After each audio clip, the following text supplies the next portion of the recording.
All right, guys, it's time for the Next Level Guy Show, a men's interview, interest, and improvement-focused podcast featuring interviews with the greats from all industries to help you better your life.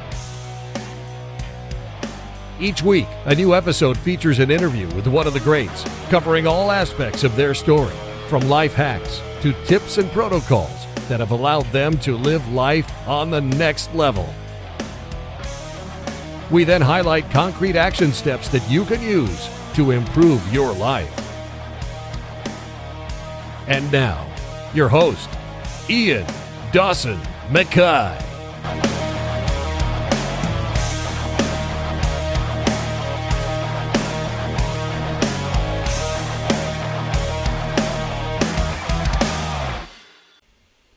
Brazilian Jiu-Jitsu isn't that hard. People just make it hard by chasing fluff. If you focus on movement and fundamentals, everything else falls into place. And that is a quote from today's guest, Randy Williams. But what if Brazilian Jiu-Jitsu isn't actually that hard? My guest today says the problem isn't the art itself, it's a way we've been taught to overcomplicate it in its learning approach. Meet Randy Williams. He's a Brazilian Jiu-Jitsu black belt and a straight-talking coach who's on a mission to cut through the fluff and show you why Brazilian Jiu-Jitsu actually isn't that hard. He made the call, "You guys are fucking stupid," the call to all Brazilian Jiu-Jitsu practitioners who are fed up with the flashy and want to be effective and actually get somewhere in the sport. From teaching as a blue belt to revolutionising the teaching of Brazilian Jiu-Jitsu to competing worldwide, Randy brings raw honesty, practical wisdom, and a no bullshit approach to mastering the art.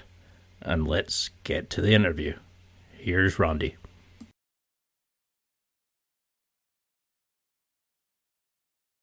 Thank you so much for coming on the show. It's a dream because I generally have followed you for so long now. But your bio proudly states BJJ isn't that hard. In a world of where people make it hard, what do we do? How do we overcomplicate jiu-jitsu? Excuse me. I think most of the overcomplication comes from two main things. The instructor wanting to be needed, so to keep getting paid. You see it in the fitness industry all the time. You could just deadlift, bench, and all the basic shit, but now we got to do some crazy-ass, jumpy, flippy shit. And the other is insecurity and lack of confidence on the athlete's part. When you've never played a sport and you come into a gym that you see a bunch of shredded dudes, let's just say we have a bunch of shredded dudes, it can be intimidating, and I do understand that. But it really comes down to just, do you think you can do it? And is your instructor making it simple enough so you believe you can do it?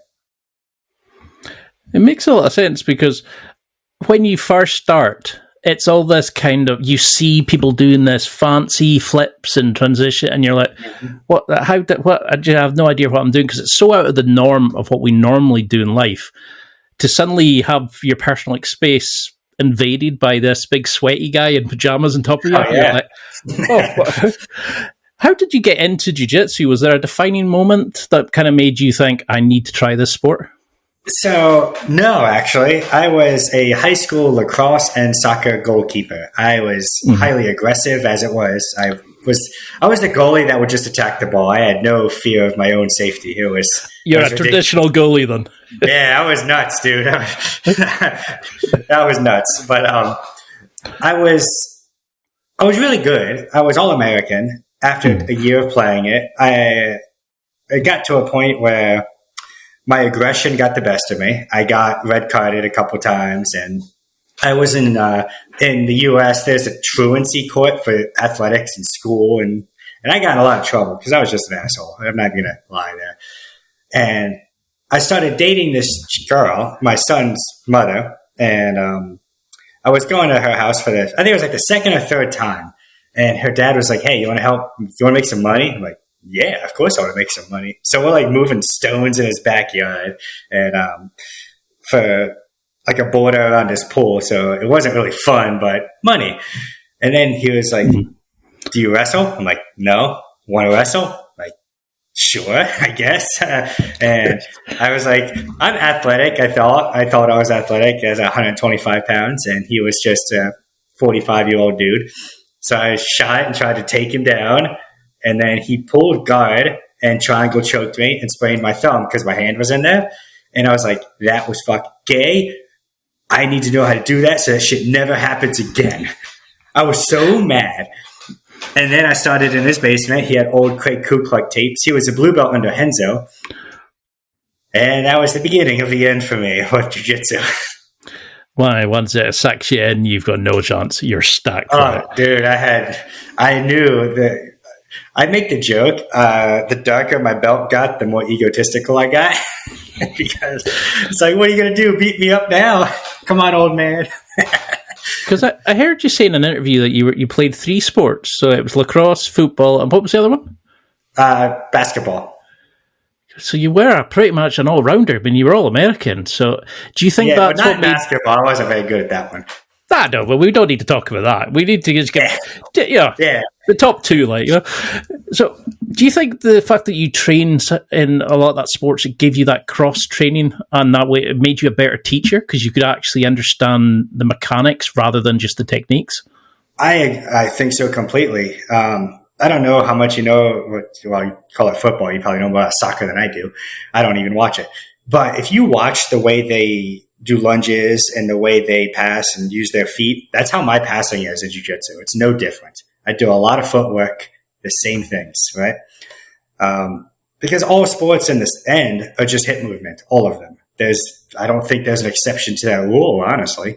It's just learning how to open and close your hips, hip extension, hip compression, and with jiu-jitsu, just add some front rolls and call it a day. But it sounds like every warm-up I've ever done in jiu-jitsu at the minute, like... Exactly. It's unfortunate no one does warm-ups anymore. They think it's boring. Well, unless you're now, was it in the Globetrotter ones, or no, the one where it's like you have to levitate and all that kind of stuff, and it's like you see some of these affiliates and you're like, what the hell is happening? I started in Gracie Barra, and you had to like bow to the Gracies. You stepped on and off the mat. You had to call each other professor, and you were like a pupil, and you had to sign a card if you're a bad boy, and all this kind of nonsense. And I just thought, there's a lot of it. Was that why you moved originally? You just found that restrictions from your initial teaching at the Gracies to moving across, or was there something else? Because your wife's in the military, so you moved, wasn't it? Yeah. So let's go back a half a step here. I started jiu-jitsu in more of an American style anyway. I never, at first, like first year, we were under like a Pedro Sauer affiliate, but it's not like you ever went there. It was just, it just is what it was at that time. Yeah. And we didn't bow and do all that stuff. There wasn't even jiu-jitsu. It was just MMA when I started. And then that gym went under my current professor, and he was a little more traditional, but he was still, his traditionalism was more about safety. Like, he picked our partners for us. We lined up by rank. We bowed to each other, bowed to the mat. That was important. It's still important to me, bow to your training situation. But we never bowed to pictures on the wall or anything like that. Everything was about mutual respect with my professor. And he's an old school Brazilian guy. I've got a guy like that just now, and you come into his place and he's just like, call me Marcus, just like, he doesn't want any pomp-cerity. It's like, we're all here to learn, we're all here to have fun. It's just we're not better or anything, we're just learning a sport, and it's actually an amazing place to learn. But how did you find, because you've talked in another interview, I can't remember the name of the podcast, but you talked about growing up in foster care, that you had some anger, you had some ego, that you lived in the gym for a while and that, but you said that the sport really helped you find yourself. How do you think that helped you channel your pangs of growing up into becoming the awesome guy that you are now? A lot of it was, I live a lot of my life by like stupid quotes that somebody told me, like do it right or do it twice, kind of things like that, right? And I always internalized those things. And one of them that really stuck with me is, you learn from your father, whether to be like him or not like him. So I made it a point to take the good of him, but also get rid of the bad. Because my dad wasn't a terrible human. He just didn't know what the fuck he was doing. He was by himself with 3 kids. I can't fault him completely. I'm also older and a little wiser now, so I can't. That's the most important part, isn't it? Like, I was an angry little bastard for a while, man. Even up until, I would argue until I was like a brown belt, new black belt, I just had to always win. Everything had to be proving a point. And now I just don't care. I do care, but I don't care about certain things anymore. And do you think that it helps you cut through the bullshit in it, that, you know, you now see the sport for the enjoyment of it? It's not about the ego winning. It's about the taking part. And is that why you've discovered like the simplicity of it was best rather than overcomplicating it? Well, the simplicity thing was always what I was, right? Even in my other sports, when I was a soccer player, I didn't get good at anything but diving. If I knew how to cut off angles, it didn't fucking matter how athletic I was if I was smarter than you and more aggressive than you. It didn't matter. I was not the best goalkeeper. I really wasn't the best keeper, but I was an All-American keeper. I have the state record in Delaware for saves in a game. That's also because my team sucks, don't get me wrong. But we only won like 2 games, dude. But I would average like 30 saves a game. It was ridiculous. That's awesome. Yeah, because I wasn't afraid. And sorry, I messed myself up there. I didn't care about bodily harm, but because I cared more about losing, unfortunately. So that's kind of how that all went. And then with jiu-jitsu, it was the same thing for a while. I didn't care about getting broken. I have a couple injuries because I'm an idiot, but I cared more about winning. And the older I got in the sport, the more people I started to teach and realize this isn't a way of life for everybody. That's when I started to calm down a little bit and make it just simple so everyone can understand. I don't need to be smarter than everybody else just because I am. In the jiu-jitsu context, that is. I mean, I love like the persona that is in your videos is the same guy that you are day to day, and I can't imagine you even crazier getting sent off at football and stuff. So I was so much worse. I've broken my hand on several goalposts, man. Okay, that I can understand it now. Like, I hated losing. Do you think that's like a lot of people are overcomplicating it now? That they're because a lot of your videos are like on the mechanics, the principles of the techniques. Mm-hmm. You seem to say like if we can understand the mechanics, we don't need to worry about the flashy technique or what they're going to do because you know what they're going to do, almost like a Jedi trick. How do you? Is that where we overcomplicate it? We worry about the flashy shit rather than just the DNA of the sport. The thing is, the flashy shit is just different applied principles. If you look at a bolo, it's mechanically the same in my mind as an armbar. That's why I'm relatively good at bolos. I never actually drill very bolos. I could just do them because it's a limb between my legs and a fulcrum. Excuse me. So once you start looking at things that way, it's a lot easier to put things in a broader context, right? So if every single submission, that's a limb anyway, is just something between your legs, the goal should always be get something between your legs. Be a man. That's always the goal, right? But I've been trying that for years, mate. Never happening. I got lucky. I married way up. But once you know the most basic shit, it all funnels into each other, and then the fancy shit just comes naturally. Like if you watch me roll, I'll spend the first couple of minutes just being an asshole, just flipping and doing all kinds of dumb shit. And then the last half, I'm like, okay, time to be disciplined now and actually practice because everything ends up just being the same.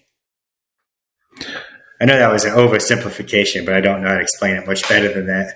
No, it makes a lot of sense because once you start seeing the mechanics or the core principles of it, you see that pretty much every move involves like a hip change or momentum, like finding your base or a transfer of pressure, or there's so many things that you can kind of go, oh, that's the same as that, even though it looks like a completely different position.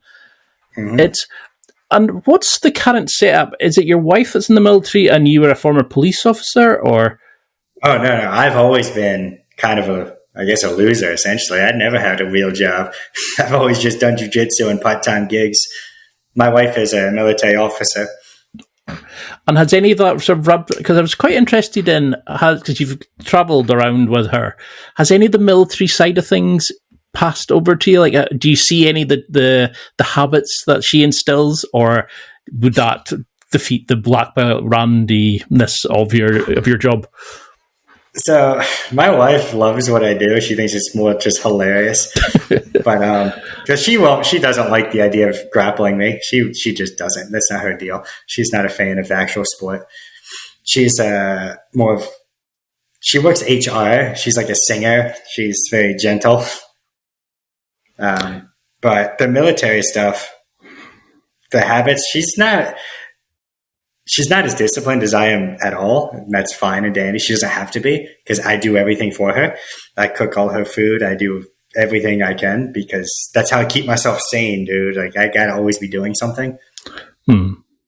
She comes home and is just a wife and a mom. That's her job.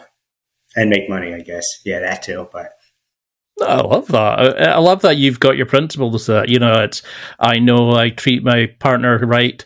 I'm a good father. I'm doing this. I'm giving out to the jiu-jitsu community. But you're also a loving husband, loving husband, father, and you're not one of these people who just takes over the sport and thinks, yeah, that's it. I'm the best because I can do jiu-jitsu. You realize there's other facets of being a man. Oh, it does. It took me a while to learn that, dude. I've had failed relationships. I've messed up a lot because a specific one that still eats at me a little bit. I got over it, but every once in a while.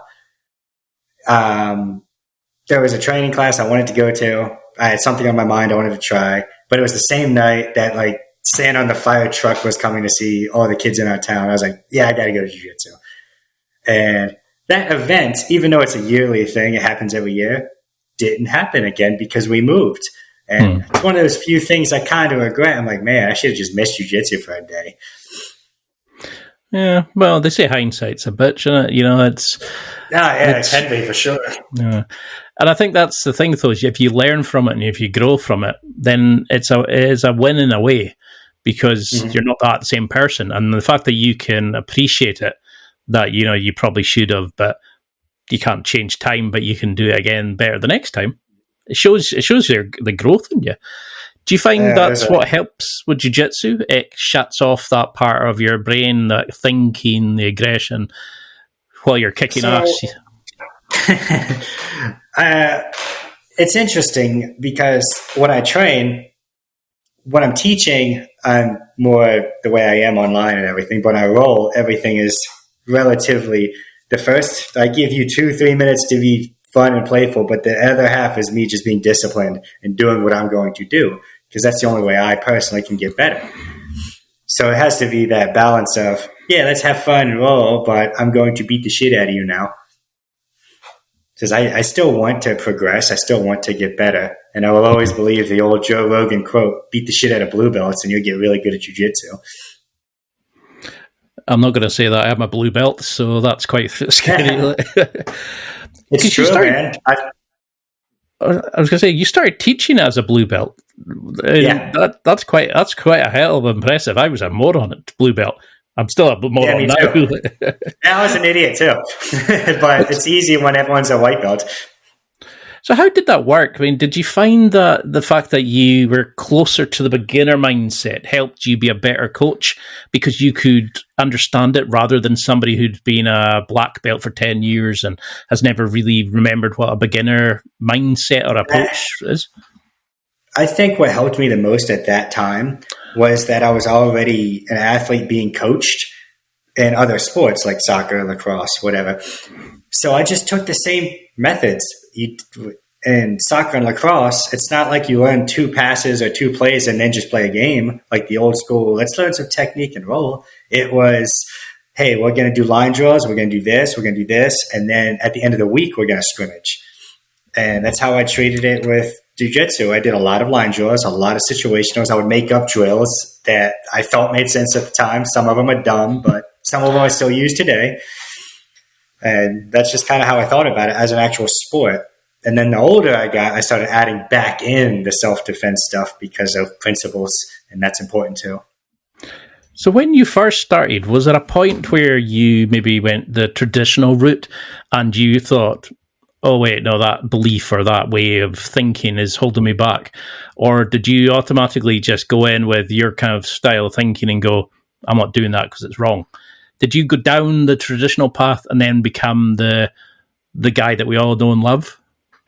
I actually don't believe I ever did the typical teach 3 techniques and roll. I don't think I've ever done that. I might have, don't get me wrong. Maybe in the first couple classes. I don't honestly remember my first time teaching. But I would do what my professor does. He would teach a single technique and then be like, all right, see you next month. And you're like, wait, what? But he was really about, you need to understand this for a long period of time. And I internalized that like I do with every kind of quote I get. And I would just do the same thing he taught me for a month and just make it work. Find ways to make it work. I was struggling with a technique once. And he said, just keep forcing it until it flows. And that was the opposite of what everyone else always told us back then. Oh, it's all about go with the flow. Man, shut up. No, it's not. You can't flow until you understand what's going on. No, it's a great point, because how often do you see these other gyms where they'll go, we have a 16-week revolving program, and you think, oh, that sounds okay. And then you're only spending like one session on this particular movement, and you never see it again and then they change the program later on, and you're like, so do we not do that again? And your brain kind of goes, I'm just getting the hang of that. And I'm like, what the I tried to be in the middle of the old school guys and these fucking dumbasses of today, because old school guys, 3 techniques, roll. Dumbasses, we're going to do the same games for a month at a time. That shit gets boring.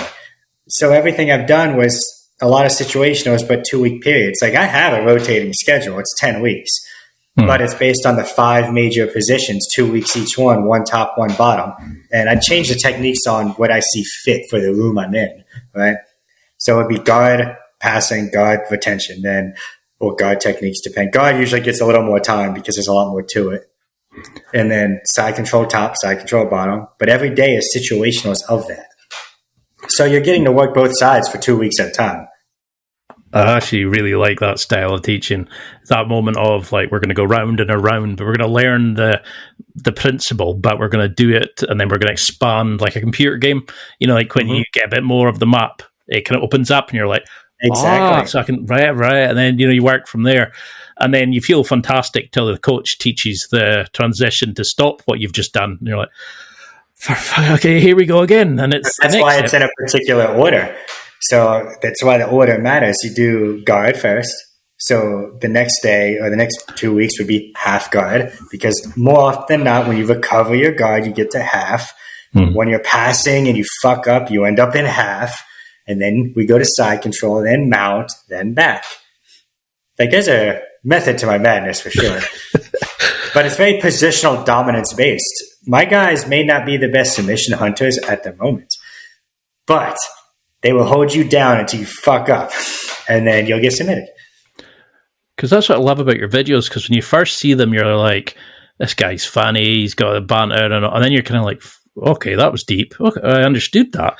And then before you know it, you're like, shit, I've just learned a load more than I probably have in about 5 classes from a couple of your Instagram shorts. And you're like, so I don't get why we can't have more teachers like you, but then I suppose that's the thing, isn't it? It's just ego, honestly. There are a lot of good teachers one-on-one. Don't get me wrong. There's some of the best guys I've ever rolled with are the worst fucking teachers, but they taught me a lot because of how we rolled, how they could communicate in a situation. But they can't communicate to an idiot. And another one of those quotes, if you treat everyone like a toddler, you'll never get impatient or mad, because they're stupid. So you break it down in a way they can understand, and it just is. And then they can understand. You can start to build on that. Because if there's nothing to build on, you might as well build off just the most basic positions. Because that's what I said to a few people was like, when they're learning to drive, is assume the person in front of you will do the most stupid thing possible. And you just wait for that moment and react. And it's the same in jiu-jitsu. They always push off you, or they leave an arm out or whatever. And it's almost like, okay. And it's only when you've been training for a bit of time, you start going, so I'm grabbing that arm because they're leaving it out. Oh, that's what I did at the start. And it's like a full circle. You learn and go, I was a moron back then myself. It's because you talk about, is it organic jiu-jitsu and fluid movements and things like that? Where did that kind of concepts come from? That kind of understanding of oversimplification of it, of kind of going, these are the things we can actually make as better practitioners. So when I moved to Mississippi, I had a lot of free time, right? Like I said, I don't have a part-time job. I was just teaching. And I was just thinking, stand-up and bass is pretty cool. And it was driven into my head by one of the first instructors I ever had. He's an old school, balance jiu-jitsu guy. And he was like the OG black belt in Delaware. His name is Alex. And he would always say, you just stand up and bass all the time. And I just never got that. And then one day I was like, I get it now. Because he would just say, just stand up and bass. How you get off the couch, stand up and bass. How you get off the floor with your kids, stand up and bass. And so I just did that because he was my coach. Why would I not listen? And I still do that. I still drill, stand up and bass, because everything in jiu-jitsu is some form of stand up and bass. A hip escape is a pivot on your shoulder and the far side foot. A lot of sweeps are just stand up and bass. My closed guard, I put all my weight on my knee on your back, and hip switch, that's standing up and bass. It's all the same thing. And then I went down that rabbit hole of trying to find everything that's the same, and drove myself kind of mad with notes. But there's that. I think a lot of people like me just now, my brain has literally gone that picture, and then sort of combining the two of them and going, how have you not seen this before? And oh god, that's that and that. It's just 2 minutes in with you, and you're like, Jesus, you've completely revolutionized how we would view jiu-jitsu. I think a lot of people, white belts, should watch your stuff, because you teach the stuff that we no longer get anymore, because they're all talking about their branding. All these gyms want to focus on, we're different, we're unique, we're special. You just brought up a great point. I don't want to be a hater, but Chris Bones saying, I didn't learn this my first 20 years. How? Because back then, this is how I was taught. I'm not trying to reinvent the wheel. Yeah. When I see instructors out of these old heads, which is great. I love the old school generation. I fit more in with them than I do the new one, I think. I think I'm a nice balance, per se. Anyway, sorry. I don't understand how they don't know self-defense. How can you be doing jiu-jitsu 20 years and not know the self-defense aspect? How can you not understand weight distribution? That's something that recently has been bugging me a little bit, because how? That's how we were taught. That's how, what I'm telling you, I was taught that. I didn't figure it out on my own entirely. I just simplified it to a degree and made it easier for everyone to access. But I didn't invent anything. Maybe a couple of transitions I've never seen before, but I'm sure somebody's done it. Because all I do is combine the most basic techniques with hip switching. So instead of armbar to triangle, I do armbar to omoplata, because it's an easier, faster, quicker hip switch. And the shorter your transitions, the less places the technique can break down. And omoplatas are cool. So that's kind of how I think about everything. Efficiency, weight distribution principles, and find the best way to do it. And that's relative to you, because your best way is not going to be my best way. We're different bodies. Yeah, I'm also a lot fatter. I do a lot of pressure passing. So do I. For me. Pressure is great, man. But again, I've got no choice. There's just a lot of me to go round. It's like Michelin, man. Yeah. That brings me up to the efficiency is relative, and people don't want to understand that.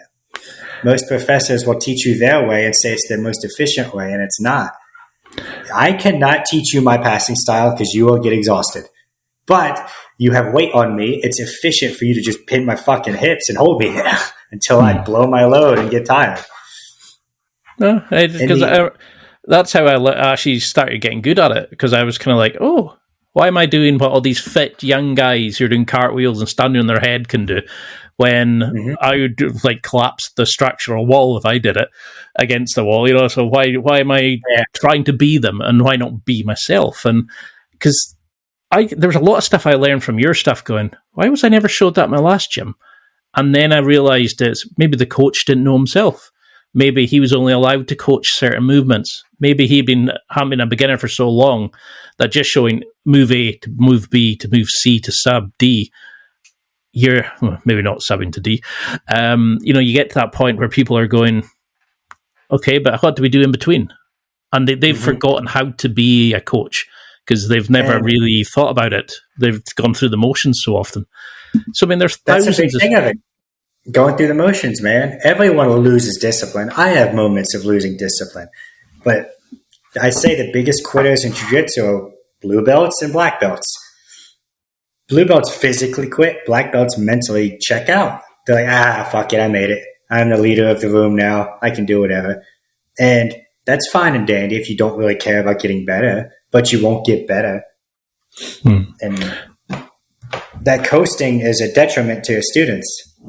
And I think that goes back to, I've been teaching basically my whole adult life, beginners, white and blue belts. I rarely have had high-level training partners. I just would stay disciplined because I could submit a blue belt 30 times if I really wanted to. But that's a waste of time for both of us. Yeah. Truly controlling that person's movement, that's the art form I want to chase now. Because anybody can submit anybody on any day, but to truly control somebody to the point of they give up is pretty cool.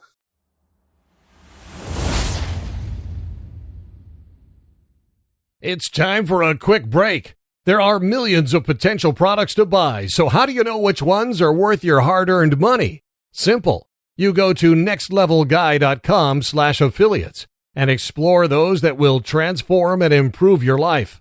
You'll find deals, listener exclusives, and special offers with some great companies. Recommendations are 100% honest and only on items Ian has tried or believes in. The companies showcased will make you a better man in all areas of your life. Simply go to nextlevelguy.com/affiliates and level up.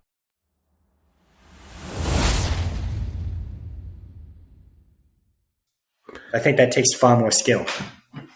No, it certainly does. It's anybody could get an armbar if they know roughly how to do it. But when you have somebody defending because they know you're looking for an armbar, and then they suddenly go, but what do I do now? And they're like, oh, we haven't learned that bit yet. Well, you're not going to win that roll, or you're going to get tapped out or whatever, So, I mean, there's thousands of different positions, attacks, transitions, pass. No wonder people get overcomplicated. Oh, yeah. So when they're doing it from side control, from guard, from standing up, is there basic principles you say to anybody like, if you're sitting down and they're standing up, get up again. If you're in side control, immediately get connections. Do you have things where, does it depend on the situation, or are there things you say immediately re-grip, reconnect? I have immediate things for immediate people.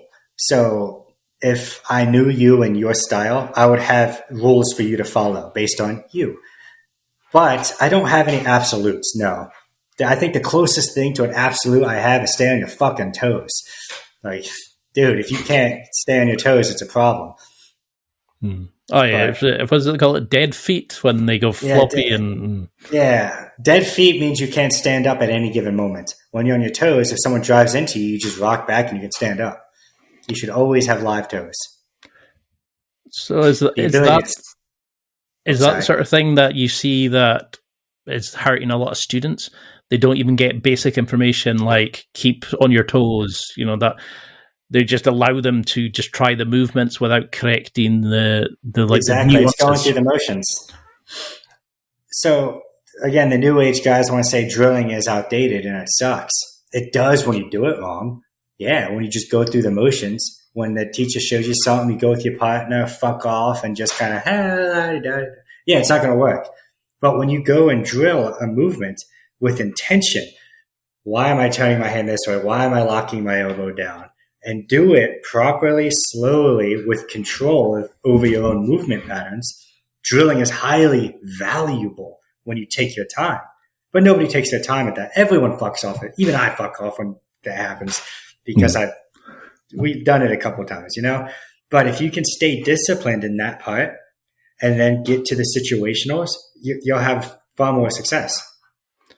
Because how many times do you hear somebody saying, I don't drill to my left. I always go to my right. And you're thinking, well, you're screwed then if you can only go to the left. Yeah. And I don't understand that logic.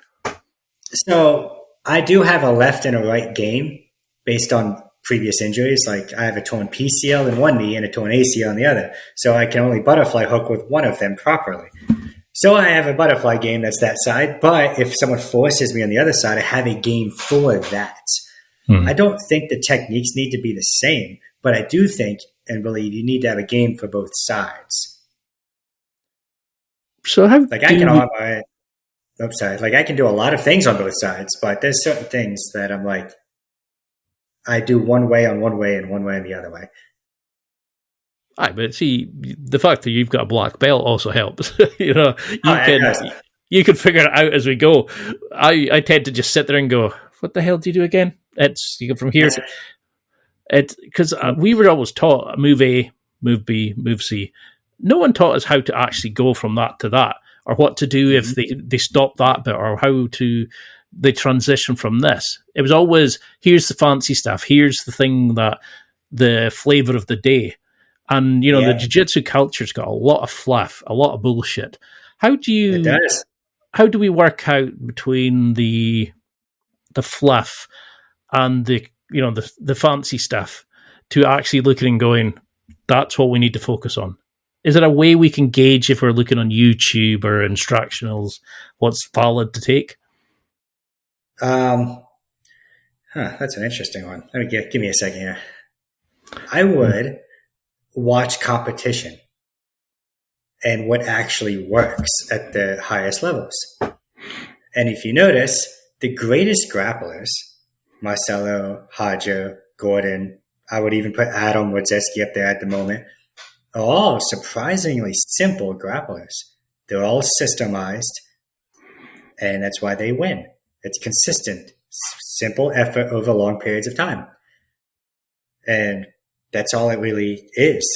When you watch people like them, they all follow the same old school Gracie approach of make your opponent tired, capitalize on it. Wear them out, capitalize on it.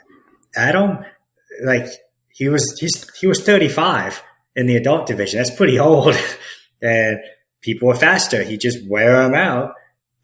When they would try to take his back, get his cool sit-up sweeps, butterfly sweeps, wear them out on top, submit them from out. That's what Hajo did. That's what Gordon does with his camping. Everyone does that are really good. They follow no matter who you are, the goal in the end is the same. Make the other person tired enough that you can submit them. And if nobody gets tired, generally the person on top is going to win. And that rule doesn't really change no matter what format you're doing. What rule set, sorry. Well, I've had Hodger and Bernardo Ferrara on, and they said similar, was, why would I play to defend their strengths? I'm just going to focus on the moves I know, transition, they're going to get connection, and they're going to slowly just build their way through. They're not going to overcomplicate it. They're just going to cook the person to the point where they just have to go. And for Bernardo, I think he said something like he practices over underpass thousands and thousands of times, and now he knows it's once he gets somebody there, he can dictate what happens from there because he's just so good at it. Is there a move that you learned like that you was it they say don't fear the guy that has 1,000 different kicks, fear the guy that's practiced the one kick 1,000 times? I'm like the guy that's done it 500 things 500 times. There's a lot of places I feel really comfortable in because I understand everything fails in predictable manners.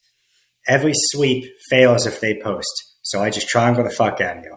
It doesn't have to be that deep. I just make, again, everything the same concept. I find the failure point of the original techniques that I learned, like the scissor sweep, hip bump sweep, butterfly sweeps, these basic things, they all fail the same way. And then I just do the same attacks off of them. So a lot of kimuras, armbaras, triangles, omoplatas, because they're all mechanically the exact same thing. I like that. And how do you think what's it they call it now? The celebrity effect. Because you've got like Aston Kutcher, Keanu Reeves, obviously with John Wick, but I knew he was training before. You got Tom Hardy, Demi Lovato, I think who else has been big? Henry Cavill, all these sorts of people who are talking at Jiu-Jitsu about it changing their lives and helping them with the movies and all this sort of stuff.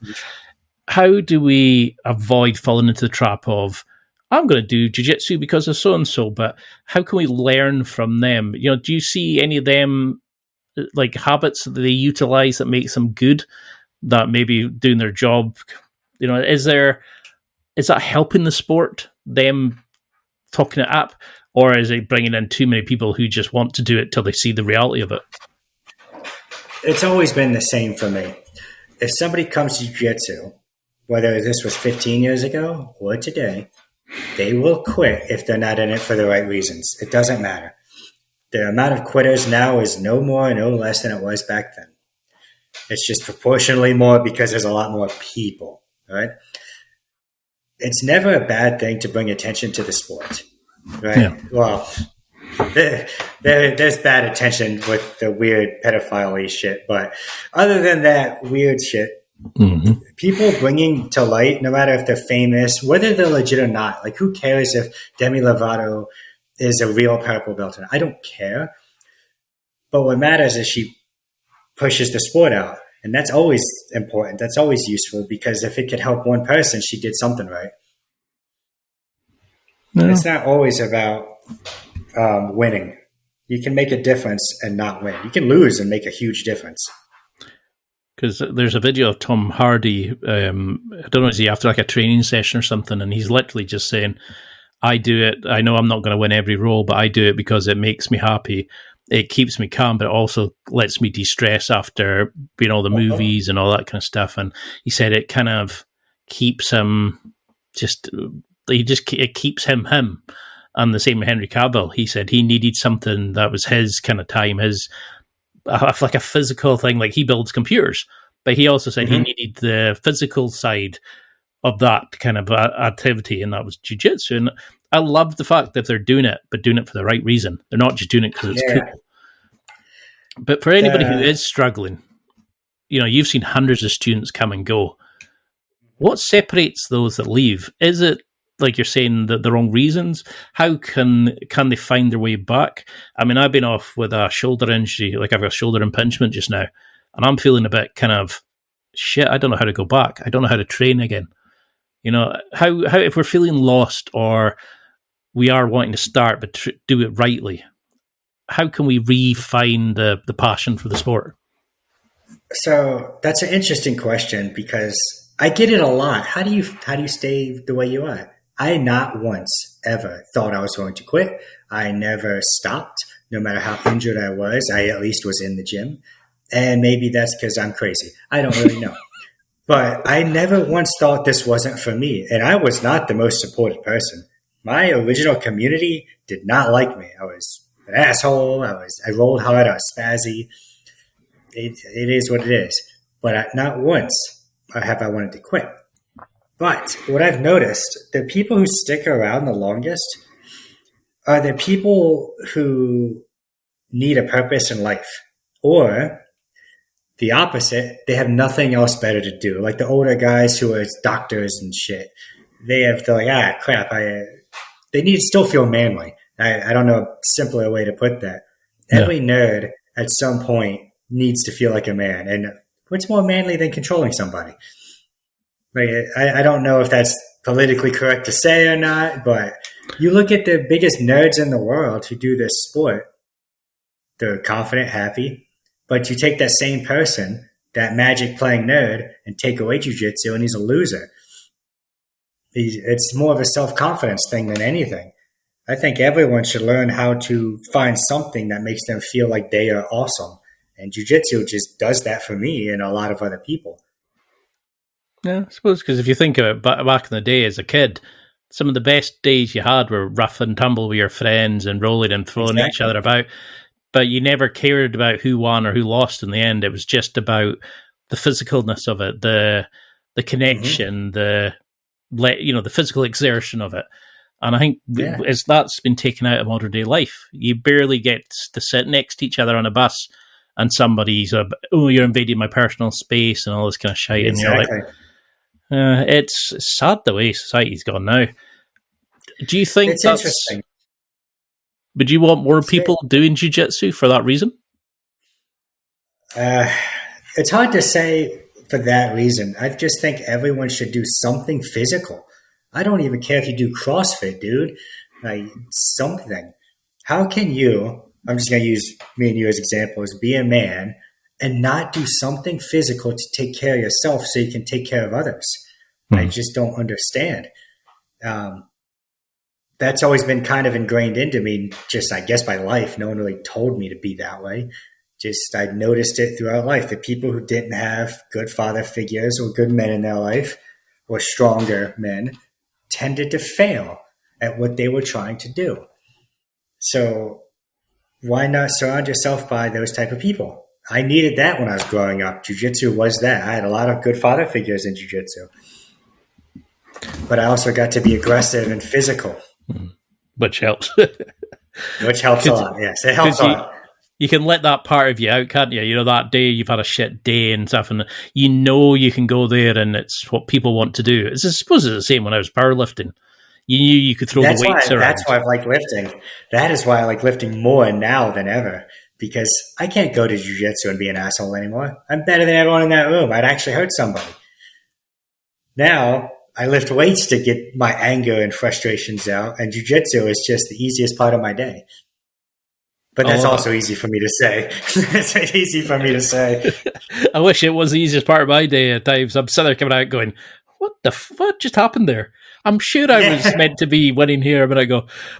And do you think that's the thing is too many people are worried about their ego? They're worried about who won that round, for sure. We judge each other. How do we stop that? You don't. You just got to not give a fuck. I can't stop you right now from thinking this guy's nuts or, man, this was a terrible idea. But I cannot care, and it doesn't affect my sanity whatsoever. No. And was that always ingrained? I'm not entirely sure. I cared a lot about certain things until one of my main coaches, Alberto, he said, the only people's opinions who matter are the ones who matter. And then, again, I internalized that and realized 99% of people don't fucking matter. So why the fuck should I think about what they think? Care about what they think? I love the way you do that. Like, you take it's like the Bruce Lee thing. You absorb what's good and you just pump out the bad stuff. And then you just have fun with life. And I really like that approach that you do that, where you kind of just go, I internalize that because it helped me. The bad stuff, yeah, that's it. I roll it away. Literally, in this case. Yeah. And what do you do? What am I going to do about it? What do you do with like weights and that? Are you doing more weights now as you get older? Are you incorporating yoga? Oh, shit ton. Like all weights. I don't do any stretching, mobility, nothing. I use weights to do it for me. Weights push me down into a deeper squat. I put something behind my back. Weights push down a deeper bench. Don't make it hard. So that's the principle in it. It's like, why add 50, everything. 60 things and you can just do, like you're saying, why oversimplify, why overcomplicate it? Like, all I do is bench, deadlift, squat, overhead press. That's it. And then like 2 accessories for each of those. Are you still doing it? Is it the 5-3-1 you were doing? Yes and no. I'll use that rep range, but I'm doing more of a push-pull legs now just because why not? It's easier it's just simpler for me to remember what day I'm on because it's not a weak thing. It's do push, do pull, do legs, repeat. I suppose there's only 3 parts. You know, you can't go wrong there. Like, yeah, exactly. I loved 5-3-1, but I found it was very gym centric at the time when it first came out. You had to really have it's the awesome. equipment. I love 5-3-1 because you could literally do just those 4 lifts and improve the way it was set up. Is it Jim Wendler that created that? Weirdler, yeah. I It's never actually read his book. I just, again, that guy is shredded. I guess I should listen to him. because that's what I do. Like I've now started watching a lot more sort of, I want to call them YouTube coaches. You know, like sometimes, and I kind of go, and if I start seeing little bits from each person, and then they'll say something, and I kind of go, how the hell? And then 2 minutes in with you, I was like, jeez, like I've learned more this than I pay in a £60 a month bloody class, and I just It's good to know. but you're notorious for cutting through the fluff and for just talking like a pal. You know, sometimes you say stuff and you're like, fuck, how's he get away with that? But you said in another So I learned that you can be the biggest asshole if you help people after the fact. I used to work in a kitchen, and one of the head chefs, that was one of my first jobs. He said, "You can be the biggest dick you want as long as you're good at your job." I was like, "Fuck yeah, all right!" So I became the best dishwasher ever. what is it to say? Make yourself irreplaceable, and you can do or say whatever you want. Like Exactly, but a lot of it isn't just because this is truly how I talk. I'm not the act like this. Everyone thinks it's an accent. It's just a speech impediment. I'm like stupid with my voice, but it helps me stand out, and I've always used it for that. And same with the way I talk. Like we all love John Danaher, but he's boring as shit. So if I can take that information, because he's correct on everything, I'm a systemizer myself. He seems to be more systematic as well. Obviously, enter the fucking system. And if I tell you, hey, stupid, grab the fucking collar here, you're going to listen, or at least you'll remember it, even though you'll be pissed off for a second. Versus, now let's pronate your hand, enter your 4 digits into his lapel, and then say some Japanese shit. But no, it's just too fucking much. Just the 4 words or less should be all you need. I was trying to remember which video it was. I found your stuff, and I'd literally gone through a few jiu-jitsu videos, and it was like, do this, and we're going to move into Habdi Haragara and all this kind of stuff. And I was like, and then literally I came to your video, and it was, you're overcomplicating this, fuckheads. Just do this, or you're doing this like stupid. I was just kind of like, okay, I'll watch this. And 2 minutes in, I was flicking to your next video, to your next one.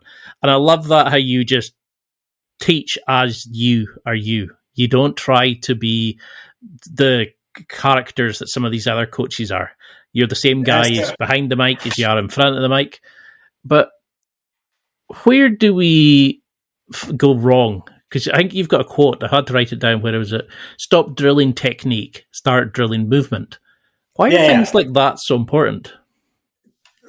It's always been important. It's just all these new age guys don't do line drills anymore. No one wants to shrimp up and down the mat. And I'm not saying you need to do that forever. Like at purple belt, skipping warm-ups makes sense because you have those basic movements down.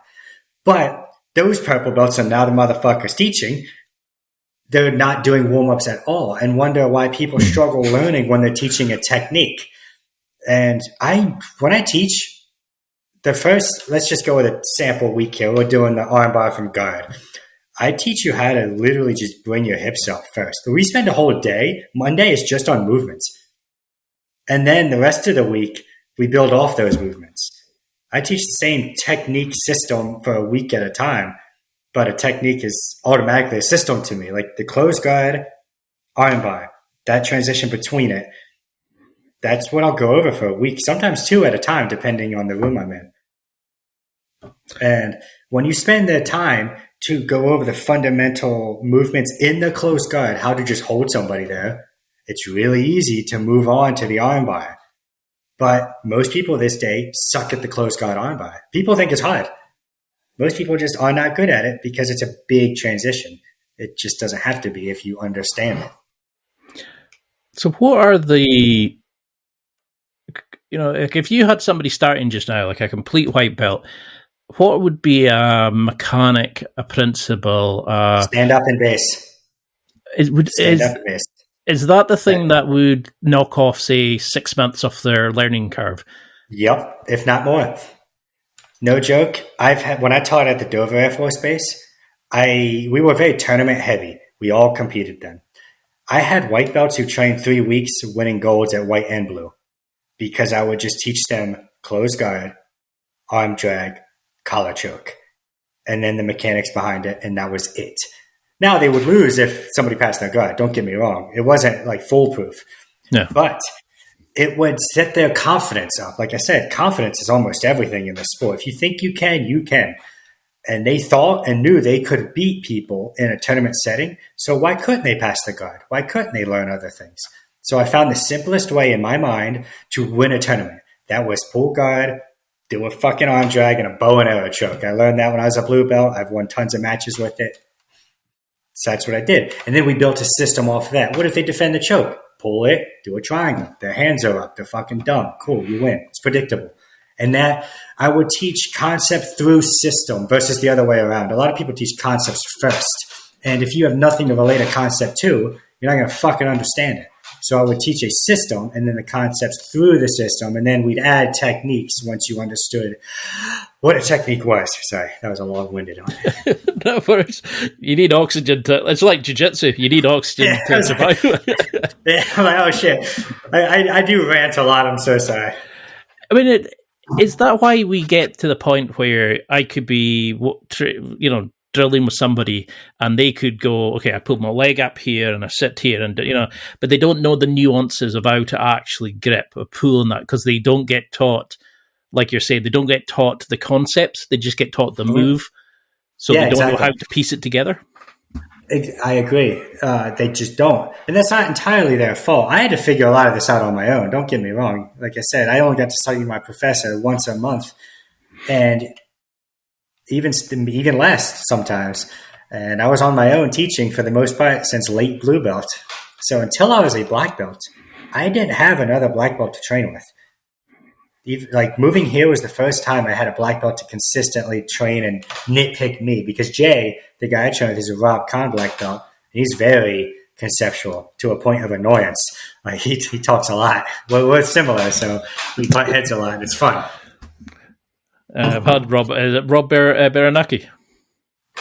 Rob Kahn. Oh, Rob Kahn. He's Hoist Gracie's first American black belt. He might be Hoist Gracie's first black belt. I'm pretty sure it's first black belt. I think that's amazing because like I remember gyms where I would come out and I was rolling with a blue belt from standing, and he said to me, "How'd you pull guard?" He had never pulled guard, and I thought, "How was he a blue belt?" Like. And I was thinking he didn't know how to go from his feet. He'd only ever rolled from his knees. He had never had been allowed to figure that out or be shown how to do it. And I thought, this is scary because there's a whole part of that game then that he's not been taught or allowed to. Exactly. I think a lot of it comes down to mistranslation of the old school guys, right? Because the old school guys came here not really speaking English. They would over-exaggerate movements so you could see, or what they thought would help you see the technique since they couldn't speak it properly. So if you look at a lot of old school Americans and their technique, it's very exaggerated, right? It's not very tight and technical and pretty. And the same goes with that. We don't train on our knees at my gym. We always start standing, but there's nothing wrong with sitting guard in the gym anyway. If you sit guard in a tournament, I'm going to be really upset with you. But pulling guard's acceptable. Sitting guard is not. Now, I think, again, mistranslation. We did it for safety. When my professor, we always started on our knees, but we did start standing at times, but it wasn't all the time. So we knew how to pull guard, but he also taught us how to pull guard on our knees, so it would apply to standing. So I think, again, it comes to that, hey, they didn't understand how to explain, we're doing this for safety. This isn't how you should do it every day. I hope that came out right. Yeah, it's because I think that's the thing, isn't it? It's like you learn by going, here's a move from here, but a lot of people don't learn how to get to that position or or what to do if they fail from that position. You can see their thing and go, oh, wait, this is how I was shown. That's not what they were to do. They were meant to go left, and they've actually rolled on to turtle. And I'm like, what do I do now? And you can see people sitting stumped going, because they know 6 moves, but they don't know jiu-jitsu from that position. Mm-hmm. And I think that's where you're doing so well, because you talk about drilling the mechanics and the principles of it. So it doesn't really matter where you're going from or which position. Yeah. If you use the principles and the mechanics, you're going to be successful. How do you want a student to learn this? Is it that, because you said, I'm trying to get another interview, you said you want the people who just shut up and do it are the best students. Yeah, they are. Do you still think that now? Oh, of course. If you just do what the fuck you're told, well, the thing is, I have grown a smidgen. If you do what the fuck you're told with the right people, you'll go far. But if you do what the fuck you're told with the wrong people, you're going to build bad habits. So, yeah, I do preach that to my students because I think I'm doing things somewhat correctly. But let me think here. I'm sorry. You need to do what you're told in the beginning, no matter what. You need to know how to do the most basic positions, hold the basic positions. And why are you paying me if you don't want to listen to me? That's what it kind of boils down to. Why are you going to pay somebody you don't want to listen to? Why do you think you know better than me? And if you do, then prove it. That's fine. I'm okay with that. I'm a man of science. If you can prove me wrong, I gladly change.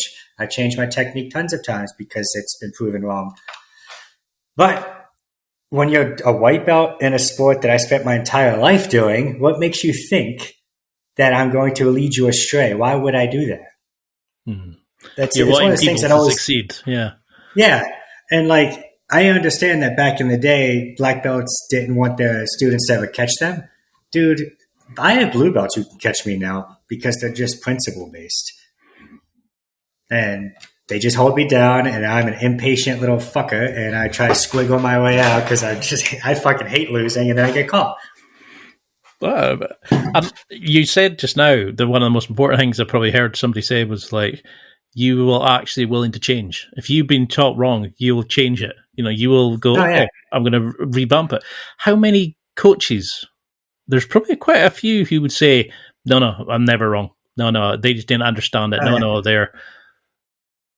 And they might actually be right in context to themselves, right? My professor loves the underhook far side armbar, and he's very, very good at it. I know he's going to do it, and he would rip my arm off 10 times around, and it would just be infuriating. I don't like the underhook. I like cross body control. I don't like side control at all, actually. I don't like the typical this. I think it's outdated, but it works really, really well for him, and he's really good at it. And his students are really good at it because that's what they work on. So I'm a firm believer in whatever you drill and do a ton will be successful. Look at Eddie Bravo. He's a great example of that. The 10th Planet System is a great example of you do it enough, it'll fucking work, even though it's silly. Is it the most efficient path to victory? Probably not.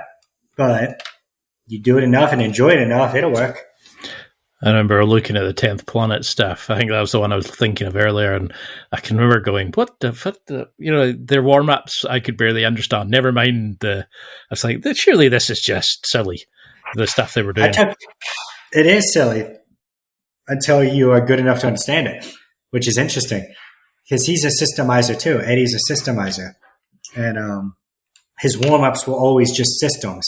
Now, the difference between his warm-ups and my warm-ups are his are really long what-if chains like this to that, to this, to that, to this, to this, to that. Whereas I only chain 2 things. I never go more than 2 chains because the second part of that is a whole new system now. And now it's at A to B. Now it's B to C. They're different separate entities. And that way, I always have an option. I never have to pre-plan anything. I think there was a video you did where you talked about learn A to B to C to then do the submission, but then you make a system learning off the failure point of that move so that if it is going wrong, have a back door to that and then have a fall to that point.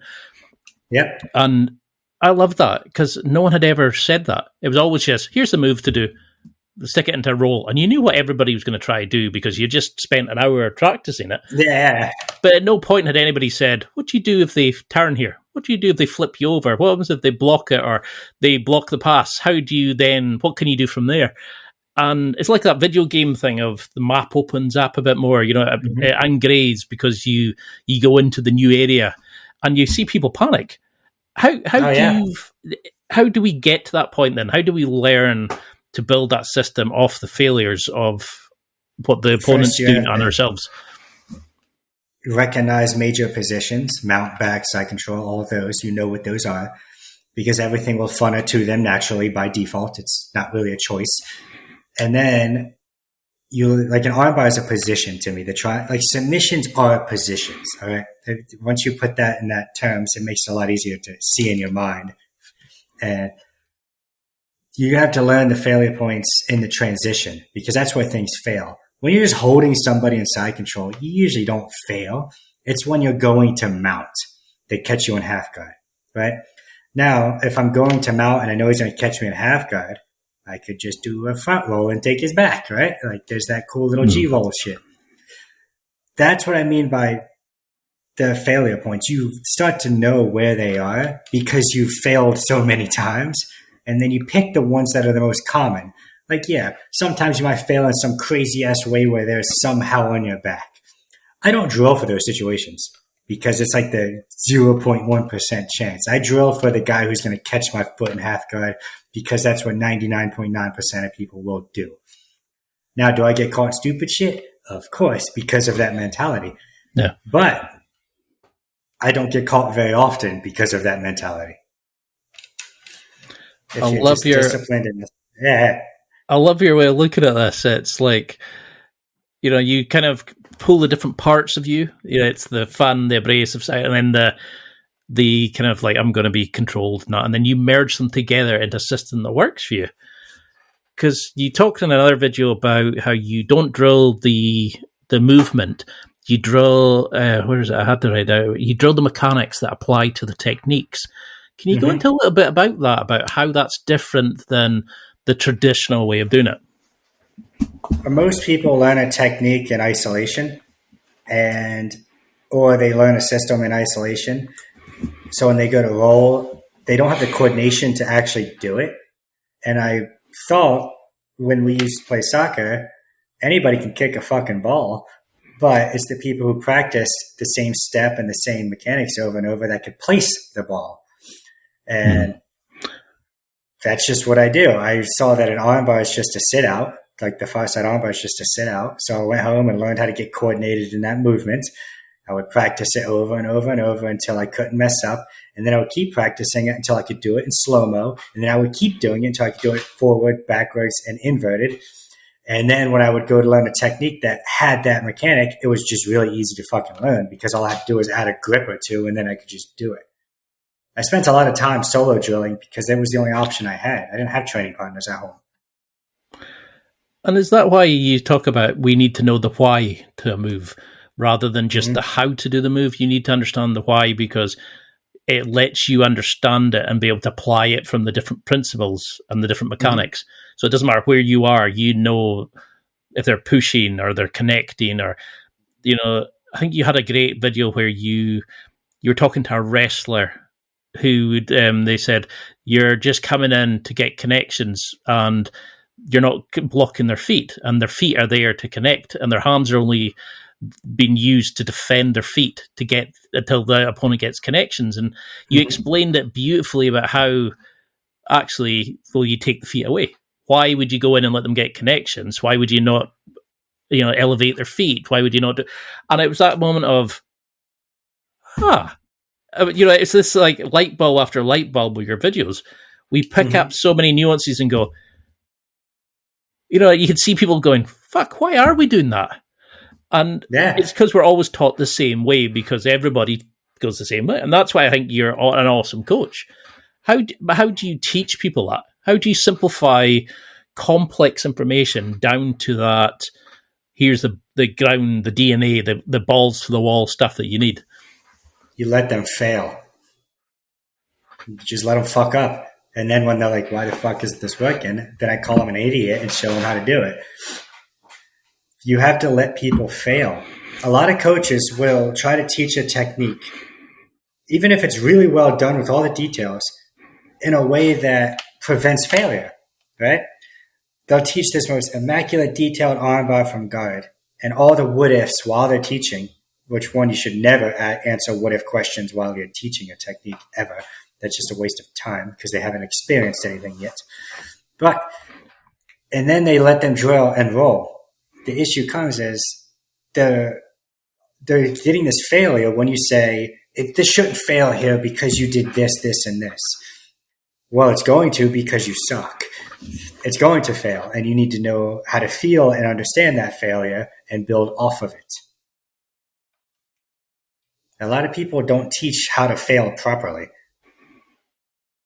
I don't think I've ever been... I can't think of any kind of times where we're really taught maybe a lip service to, if this happens, then pull guard. It was always just a kind of get hold of the person and hope for the best kind of thing. It wasn't really... I suppose that's the thing in jiu-jitsu, isn't it? It's that ego thing of, I'll never fail. No one's willing to admit they're going to screw up. Even if you listen to the best guys talk on interviews, most of them talk about how much they fail in class. Like even Craig Jones, you look at, who's the other one? He's like, I get tapped in class every day. I'm like, that's awesome. That's what you should be doing because you're not learning unless you're getting caught. Oh, is that Rodriguez? It might have been, yeah. It might have been. I don't know all the names. I actually don't keep up like I'm supposed to. I kind of stay in my own bubble. I stay in my own bubble most of the time. If you're not getting tapped, if you're the best in the room, you're in the wrong room. I suppose it's not if you're the coach, but yeah, but it's just like lifting, right? When a certain lift gets too heavy, right? That you're not getting stimulus in your biceps, then you just isolate the bicep and then use a lighter weight so you don't break your arm off. I do the same thing all the time. I just make it harder on myself with isolation. So I let people get chest-to-chest side control on me all of the time because I think side control is hilarious to escape. So I just go there all the time. And that's how I get better. You can make a white belt feel like a purple belt real quick if you teach them positional dominance and put yourself in those positions. That's how I grew as a coach and athlete. Like I told you before, I never had more than a blue belt in my classes until recently. And I got my black belt in 8.5 years. You don't need fucking purple belts, brown, black belts to train with. You just need good guidance, discipline, and mostly discipline. Like, yeah, I could submit a white belt any time I wanted at that time, but it didn't make you better. So I would teach them how to hold me down and then have them hold me down. I would teach them how to counter my arm locks, and then I would arm lock them anyway. I would give them all the answers to my problems. I would teach the opposite of what I was working on and situational it. So yeah, some of my earlier students got abused. It just is what it is at the time. They're still my students, thankfully, but they're upset. I'm a lot nicer to my students now. Probably helped them more than you'll ever know, because I think Rob Bernanke said that because they only had a few people up in his gym. So he said they learned together and he would teach them to be able to give him what for. And then he would learn from them. And then because they were seeing stuff that they would never normally get, they kind of opened up this whole new genre of jiu-jitsu for them. I don't think I ever said that before. I don't think I'll ever say genre of jiu-jitsu again. How do you approach training then? Because are you putting yourself into these uncomfortable positions to learn? Because you've said you're adding principles to your techniques. Is that what you're doing? Putting yourself in the worst situations and finding how to get out of it? I do that often with positions, but not submissions. I don't believe in submission escapes. That means you fucked up a long time ago. And it's also a longevity thing. I'm not going to let some white belt practice his armbar. Sorry, dude. But you can practice your mount and your chokes, I guess. But when it comes to escapes, you get a lot of reps of that in the beginning of your journey. And that's a good thing. But your offense ends up being lacking. So you need to just beat the shit out of blue belts to have a good offense. But then you become so offensive minded, you figure out what it's like to be on your back.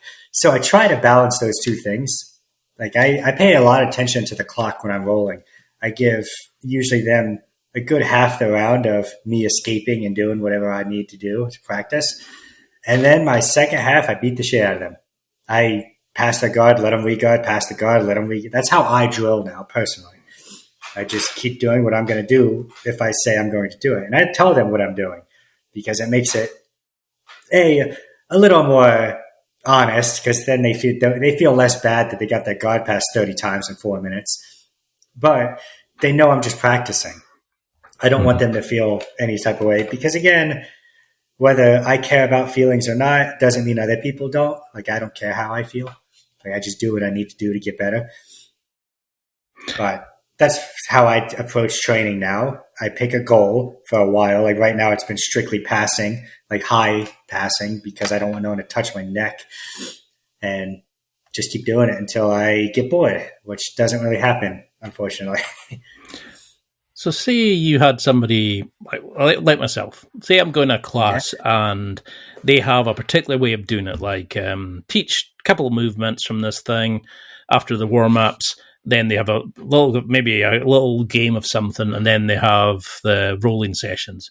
And that's pretty much the concept. A couple of 2 or 3 things to learn, roll at the end for the class, and they kind of go through different positions. How could I take a concept like the mechanics and stuff like we've discussed and implement it into our training in a gym that's not allowed the freedom that you give your students? Do it at home. I don't know, honestly, what to tell you on that, dude. I am a big believer of take your learning in your own hands. Granted, that was a lot easier for me coming up because I honestly didn't have a teacher in the room with me. I could do whatever I wanted. I was always the teacher.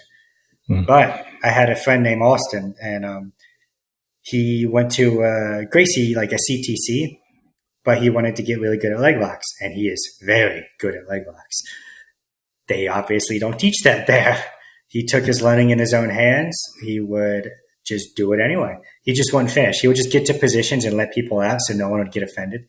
But during rolling, he would just spam the same thing over and over and over and let them out and do it again.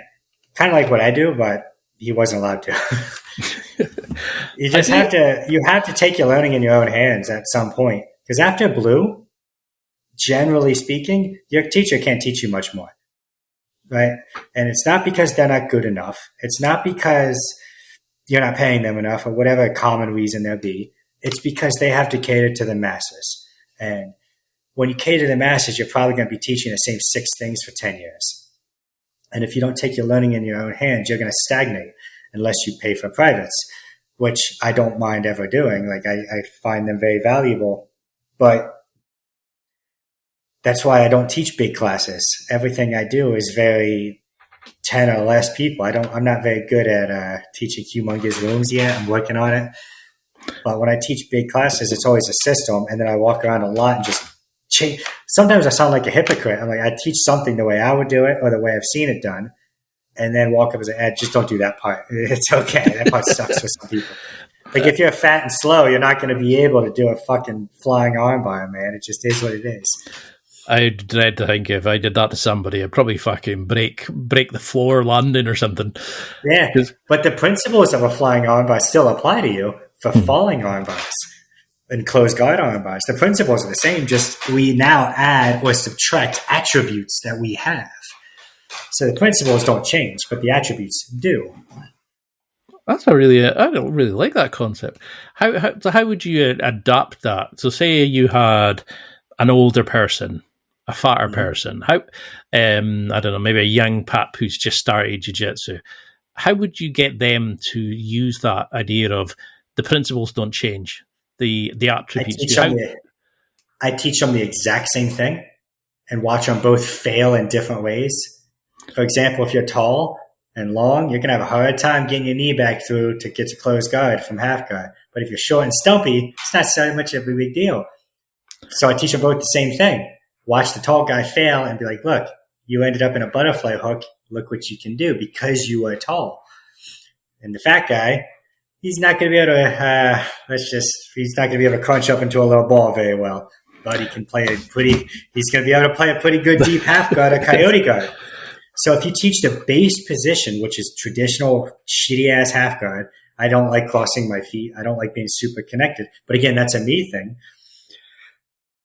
Then you take that and adjust it right? Like it's half guard, and then I'll adjust it down for a fat guy, adjust it up for an athletic guy. There's nothing wrong with using your attributes as long as it's efficient for you. Because efficiency, again, is relative. I need to see you do videos on that. I think that's an amazing idea. So the thing is, I'm trying. It's just difficult to. A lot of my reels, I put a lot of time into thinking throughout the day how I'm going to fucking say that in less than a minute. Mm. And even still, there's a lot of stuff I want to add. So I think I'll start using YouTube a little more. I notice you do tend to use a lot more sort of IG reels and, shorts and stuff. Do you prefer doing these like little short things because it lets you just continually like do more and more? Yes, but I get to interact with people more, and I'm a stay-at-home like husband, man. I got nothing to do but gossip all day. So I get to just fuck off on the internet, and Instagram lets me do that a lot more than YouTube does. So how do you think that's changed you? Since if you look back at the Randy you were before, the fun-loving crazy guy, to the fun-loving crazy guy you are now, how do you think it's changed you? How has becoming a father changed you? How has becoming the house husband, the coach? How do you think you've changed when you look back now? And would you change any of it? I wouldn't change anything for sure, but the concepts are not different. I'm not much different than I was at 21 in terms of, like, I had my first son at 21. I was already coaching at 21. But how I approach people is different. I try to approach people a little bit better. Instead of just saying, bro, that fucking sucks immediately. I'm like, hey. Like it was, again, Austin, I'll use him because he's one of my best friends. I was a purple belt, and I just met this guy. Like, I just met him. And I just rolled with him. And he was like the top dog at his gym. And I just beat the shit out of him. I was like, bro, you fucking suck. And just walked away. And he was like, that lit a fire under me. I'm glad you did that, but Jesus Christ. That could have came about a little better than that, dude. Like, I've that's heard just you how say, it was. That's just how it was. I've heard you say in another interview where you said something like that we say stuff that should be highly offensive, but we all know it's a joke. We all we'll insult each other to our faces, but we know we love each other when it's said with when it's said with love. And I was like, I think you said something like, "Oh yeah, if I call you a fuckhead or a dick or whatever, no, it's with love." Or I was just laughing because I was thinking, I think there is that bond, that jiu-jitsu bond. How can you develop it? How do you make friends through jiu-jitsu? Because I think that's something people struggle with. That's funny you bring that up. We were talking about this the other day. I find jiu-jitsu the easiest place to make friends because it's the one place it's not fucking weird to be like, hey, you want to go get a beer? Because as a man, it's weird to walk up to another man and it'd be like, want to hang out? When you're an adult, right? It's just kind of odd when you don't have anything in common with somebody. But jiu-jitsu, the one common thing everyone has, whether it's self-defense, whether they're an idiot, whether they're good, bad, it doesn't matter. They all care about self-improvement, right? Almost all of them. Of course, there's exceptions who just show up, I guess. I don't know. I don't have any of those right now. But everyone wants the same thing. They all want to get better, and including myself. I just want to get better. By default, make you better makes me better. It's almost selfish. If you're good, that means I can get better. And that makes it really easy to make friends when you know you have the same goals. It also makes it really easy to talk shit. Like, it's fun. And do you think that's where people struggle? It's because we're so, in today's society, we're now at the point of we all have our private space. You keep yourself to yourself. You don't tell anybody. You can send dates to your house with your phone. You can order food to your house. We've forgotten how just to be a tribe. People. Oh, my God. So people may think I'm an asshole because I'll say to your face, you fucking suck. But I'll also walk up to you and tell you how much I care about you. I have never been afraid to express my emotions to another man, woman, person. It didn't fucking matter to me. Because I find that important. Self-expression is very important. And letting people know how you feel about them is important, whether good or bad. If I don't like you, I'm going to tell you I don't like you so you can decide what to do with that. I'm not going to pretend we're friends. I don't teach people I don't like. We kind of run them out the door. And it's not personal. They just don't fit in. And I have a culture I want to uphold. And it's not that we're not welcoming. We have all kinds of different backgrounds. We have people who've never done a sport. We have people who've played sports their whole life. We have all kinds of people. We have military. We have non-military, mostly military. And but no matter where you come from, you should still want that self-improvement. And if you don't have that, you probably aren't going to work in our gym. Well, it makes a lot of sense. That you're there because you're all wanting to learn the same sport and you're wanting to improve yourself. So why would you not try to find the people who are, well, it's almost like why overcomplicate it? Why not go to a place that you all like the same stuff and try and just go, well, we like this. How about we like each other and do something else? Yeah. And there's 15 other gyms in my area, dude. It's ridiculous here. I always tell people when they walk in the door, you have options. It's not personal. I understand. If you want to go check other places out, go for it. Because I'm not for everybody. I am painfully aware of that. But at the same time, I'm for a lot of people who miss the realism of the game, life.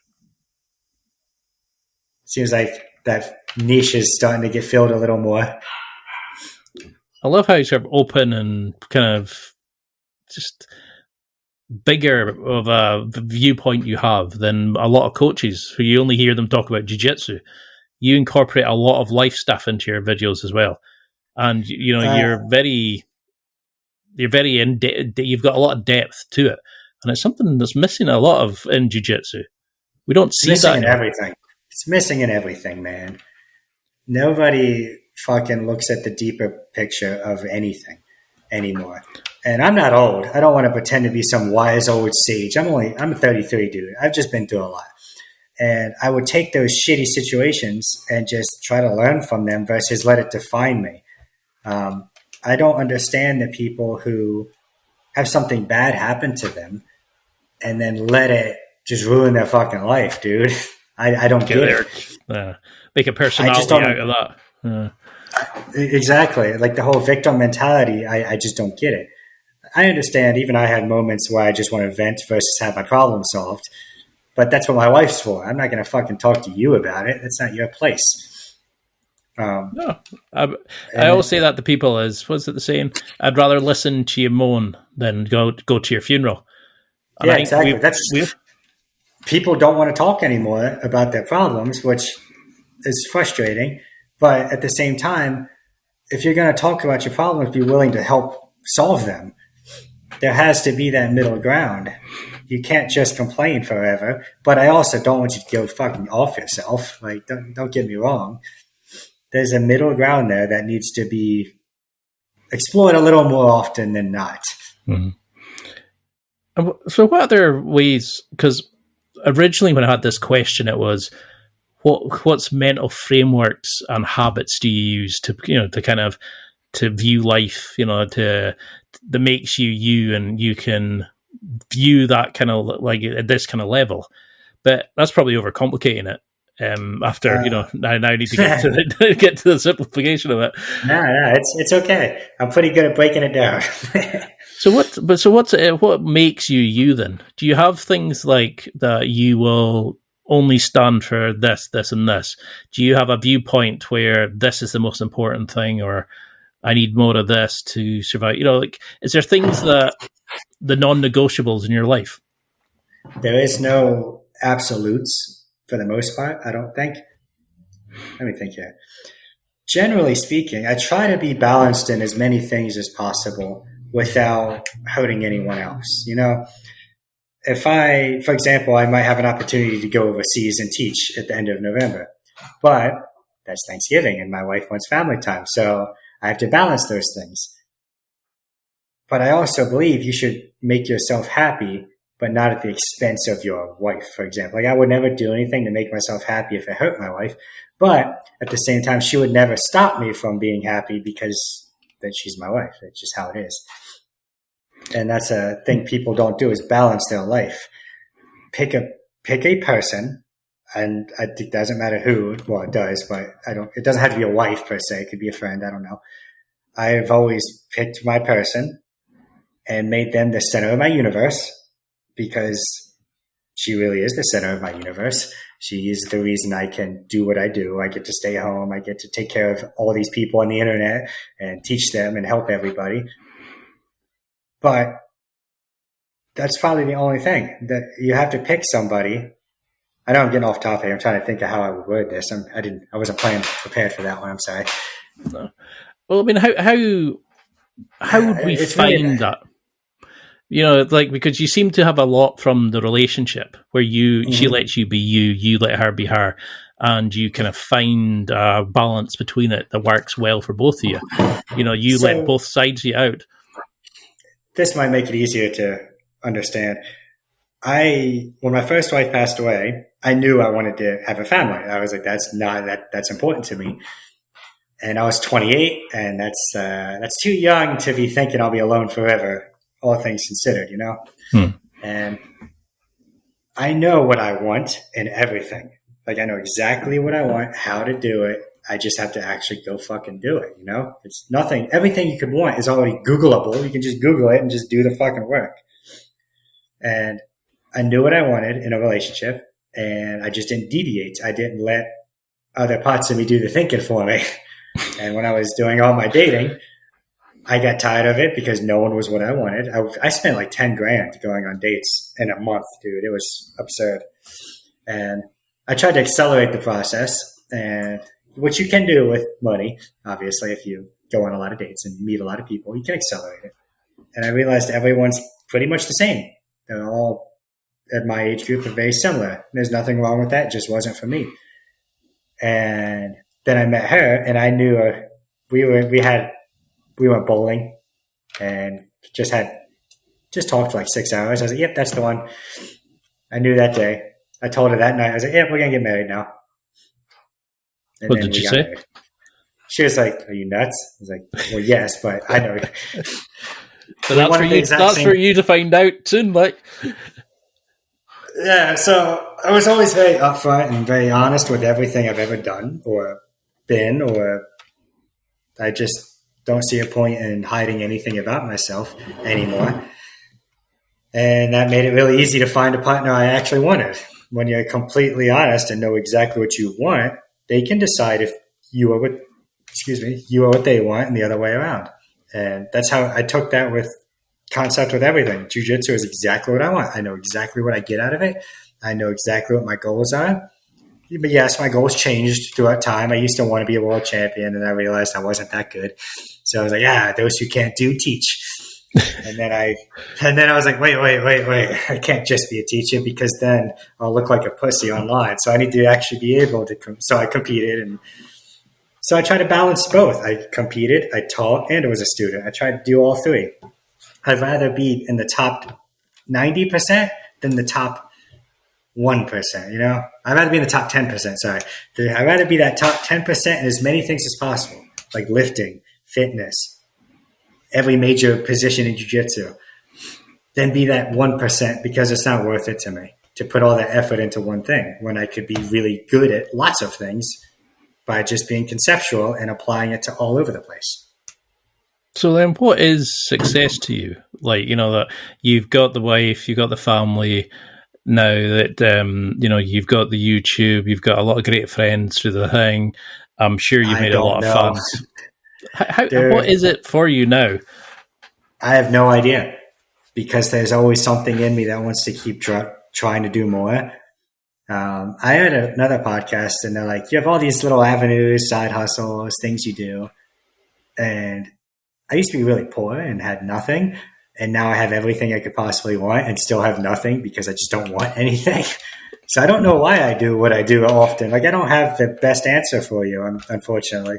I just can't help but keep moving, keep trying to better myself. I guess the biggest thing you would say is I try to better people around me a lot more. I'm a little less selfish, for sure. But that's what Instagram, at first, I didn't start it to fucking help people. I started it to build a name for myself.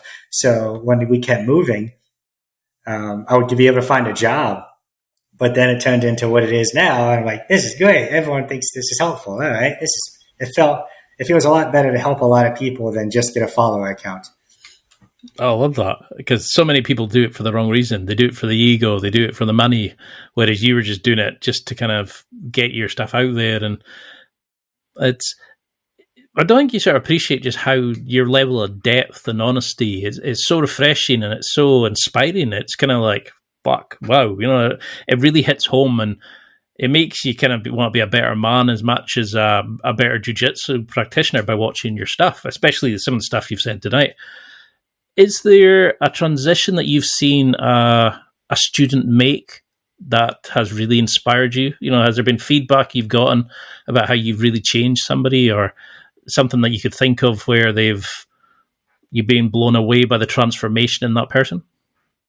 I have two students, and both of them are the godparents to one or the other of my kids right now.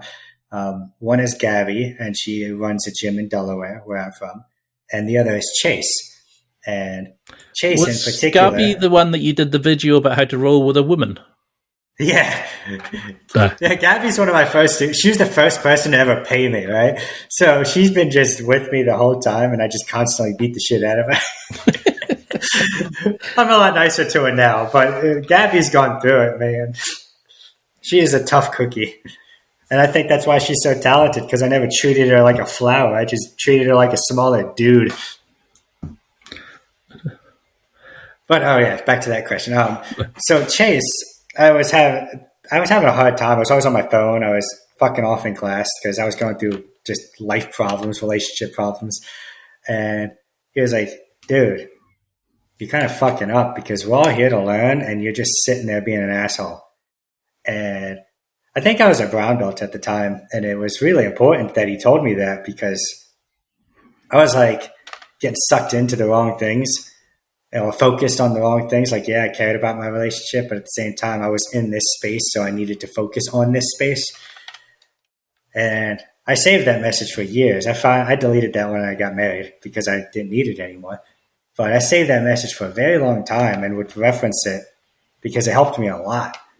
Put it in a perspective that I just need to focus on what I'm doing instead of the bad things at that point in time. And Chase, sorry. I was going to say, was that how you don't read, you don't do visualization, meditation stuff? You seem to take a lot of things that other people say and kind of absorb it and utilize the teachings. Is that what happened with Chase?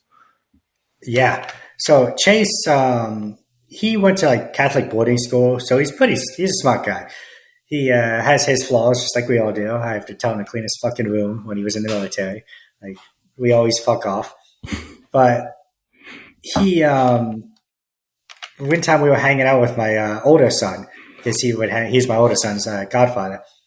And we dropped him off back to his mom's and we were just hanging out. He's like, dude, I wish my dad did all the shit you guys do together. And that's when I really realized I was making a difference to people, not just in the game. And that was really humbling in a way. Because I never got humbled getting beat up in jiu-jitsu. I expected that to happen. But all the people who tell me they help them in some way that's not jiu-jitsu related is pretty humbling, because I just think I'm some regular dude with a little bit of discipline autism, and that's it. And I don't think I'm special. I just do what I feel like I need to do. I'm not afraid of I'm not afraid to fail. It just is going to happen. Why be afraid of what's going to happen? But that's a beautiful thing to say. I mean, it's so many guys always go, no, they don't want to talk about anything about loneliness, depth, loss. No one wants to think of themselves as not the best.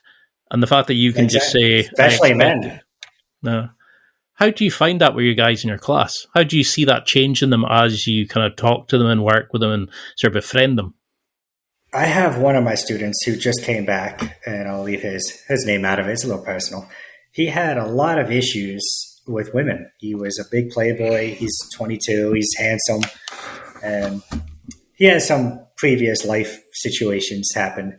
And he was gone for a couple of weeks. And I was just like, bro, what the fuck? Where you at? And he's just being an idiot. I'm like, you got to get back here, dude. Because ultimately, the sport is just a vessel. Like my lacrosse coach always said, it's not about lacrosse, it's about life. And all sport is a place to fail in a controlled environment to learn. And I do that with jiu-jitsu. I kind of get sad that it's so sportified, and it's almost a red flag if your instructor kind of tries to help you in life or gives you life advice now. But I tried to balance that too. I don't give anyone advice unless they ask now, or unless they're obviously fucking up something. But I try not to intrude because, again, it's ultimately not my place. But to have people like Chase and Gabby who would seek out it and listen and then apply it the way I applied it or similar, it's really, I don't know how to explain that entirely. It's really helpful. I'm glad I could help them fix certain things in their life through a sport that ultimately doesn't fucking matter. Like, we're just grappling a bunch of dudes. It doesn't matter in the end. I love that concept of sport being an organized way to fail. Give it a chance to fail, to learn to fail, to grow. And, I love that you seem to have grown and developed yourself through helping the others. What was the change that you saw in Gabby? How has she sort of blossomed when you're not beating her up?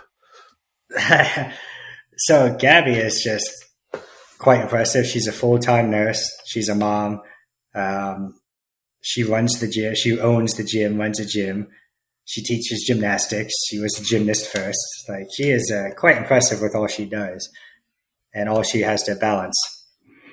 And I honestly think the biggest thing I helped her with was just trying to balance everything and not take it so seriously, because she puts 100% into everything. And you just physically can't do that when you have that much going on. And it was probably a couple of weeks ago. I was like, take a few weeks of just coasting in jiu-jitsu. Be an eco coach. That's an easy job. Just make them play games and sit on your phone for a couple of days. Like, chill. Because she's the only teacher, so she can't not be there. But you can still benefit your students while relaxing. You don't always have to grow. Sometimes maintaining is good enough. And how did you do that with Gabby? How did you get her to see it for fun and enjoyment? Because I'm notoriously bad at. I stopped beating her up. I would like roll for fun. The last couple of times I go back to Delaware, it's always fun. I don't roll hard when I visit anymore, unless somebody pisses me off. Then I'm like, all right, motherfucker, let's go. But other than that, I try to keep it a little more fun and always serious when it needs to be. Like, I find people learn life lessons faster in a laughing environment versus a serious one. So what do you want from this then? Like, if you were on your deathbed now, what would you want people to say about you now that when you look back at jiu-jitsu, when you look back at your life? Because you've done amazing things. You're helping so many people. But I would want people to just realize, no matter how I come across, the goal in the end was the same, just to help people. Because even when I was a blue belt, being kind of a jerk, all I ever did was teach and help people the best I knew how at the time. And I am still not liked in my home state because of just the way I came across. And I've come to terms with that. It took a while. Because some people, first impressions last a lifetime, and I had to understand that. But it is what it is. Just that the goal was always the same. The methods changed, but the goal never changed. And do you utilize anything? Do you try journaling? Do you do meditation? Do you just discuss it with friends and stuff and try to make sense of it through your head? Or a lot of it's just I think, and I don't know. I don't really actively meditate per se, but I lift, or when I'm driving, I think, things like that. I think a lot, but I don't like sit there and do the whole kind of thing. No. I tried the Headspace, the one that is like a guided 10-minute thing, and I thought, this is shite. 2 minutes in, I was kind of like, okay, I can see the point of this, because it wasn't that like I'm the day shite. It was just the sit down and try to let your thoughts go, and you're like, oh, okay, I can see the point in this. Mm-hmm. But I've used up so much of your time. I would love to have you back on. No, yeah. Of course, anytime. I don't really I do know anything. I say that because there's still so many rabbit holes I'm trying to avoid going into, because I was thinking we could talk about these things for days, but until I can have you on again, and I've honestly knew you were going to be good, but the depth of your answers has blown me away. Like, I love how open and honest and vulnerable you've been about everything. what do you want people to remember from this? Because we've covered so many amazing things, from jiu-jitsu to life to beating up your students to how you met your partner and made a beautiful family. What do you want people to take from this? Bro, just be okay with failing. Men should already be okay with it. 99% of the times you walk up to a chick, you're getting rejected. Just take that mentality into everything. Like, you can't take it personally. And again, I wasn't always good at that. Like, there were times I was like, man, I know I'm better than you, but I lost. Doesn't fucking matter. I lost. It doesn't matter if I'm better. Mm-hmm. But being okay with failing over and over again, and the only way to get comfortable with it is to just keep failing over and over again, and eventually you'll be all right. And again, it's a controlled environment. Jiu-Jitsu is the easiest fucking sport because you can tap at any moment and it resets. I tell my guys, just tap to reset. It's not losing; it's resetting. Whereas other sports, you can't tap in the middle of a football tackle. Like, you're getting blasted, dude. It's just the way it is. But you got to be really okay with failure and knowing when you failed. Again, tap on time. Know when it's time to go, man. You fucked up. It's okay. Just move on. Have amnesia. Is that the best thing to do? Is that just see it, admit it, and then just go on? No one's remembering the taps. We're only remembering the fun. Exactly. When I played soccer, one of my coaches was like, you can't get mad at every ball that goes in. You got to have amnesia and pretend it didn't happen so you can continue the game. And that, again, took me a while to understand. But because if you let that goal bother you, another goal is going to follow it. And the day I learned just to not give a fuck and learned that people cheer more for saves than goals, that put it in a perspective for me. Oh, beautifully put. I mean, I can remember I would think about a tap. I could have a brilliant training session, and the one thing I tapped would be the thing I'd be pissed off about the whole weekend because I had been tapping rather than just going, actually, that was quite good. And then that's also it can be healthy to focus on the failure, but not be negative about it. But that's that balance. I don't focus on the things I did well in class. I focus on the places I messed up and how to fix it. But I'm not mad at myself for fucking failing. I'm not angry anymore. And again, I was. One of my coaches said in soccer, again, I hated this one because it fucked up my mind for a while, but it made sense. The goalie is the only person on the field whose mistakes show up. My mistake shows up on the scoreboard. And that messed with me for a while because it's true, but it also is very negative. So it took a while to get over that one too. I love that approach you have of kind of, okay, it affected me, but I don't let it beat me. I then learn from it. I take what's a good part of it, and then I use that to grow. That's a concept I do with literally everything, big and small. Like, soccer goal, my wife died. I did the exact same fucking thing. Same thing. And how do you do that?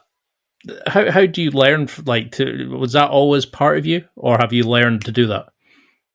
It was always part of me since high school. So I don't really remember before that because I had awesome high school lacrosse and soccer coaches who mentored me a lot because I fucking needed it. I was, again, very explosive and angry all the time. And since then, I just, again, internalized it and tried to make that who I was. And so nothing really bothers me. Like, I've had somebody rob my car. I'm like, fuck, I should have locked my door, I guess. Like, yeah, well, everything's within your own control when it's in your head. Your own emotions you control. And do you think that they were the father figure that you needed at that point, and you're doing the same now to the future generation of jiu-jitsu people? I'm trying, but yeah, for sure. My dad, the older I get, the more I realize I am a lot like that guy. He was very meticulous. He's very organized. He's very systematic. He's really good at, if he can see it, he can do it. With engines, he likes dirt bikes, cars, that kind of thing. I don't know anything about those, but he was very good at that. And the older I get, the more I realize I'm the same way. I just took a different path. No, you're doing amazing. And the fact that you've found a route to who you wanted to be, you've achieved the things, and it's fucking inspiring, man. I don't think you're giving yourself enough credit for the amazing transformation you've done, but you're also now giving that back, and you're making jiu-jitsu fun again, I try. Which is bloody hard. Like, jiu-jitsu is fun. Even the bad parts are hilarious. Like getting muffled to tap is hilarious. Whether you're doing it or getting it done to you, either way, it's just the funniest fucking thing to me. Like, you suck bad enough, you got muffled. I think what was the one when was it mother's milk? When you basically just rub your tits in their face and you're kind of like, can we do this? I remember I did over-under pass to a girl, and she didn't realize that was an actual pass. And she thought I was just like, I was thinking, what do you think I was doing? Dry humping you? It was. Oh my God, I got one of those stories. Oh man, that'd be a quick one. Let me tell you this one. This is hilarious. So I learned the rear naked choke by breathing all my air out, compressing, and then using my back and chest to finish the choke with my breath.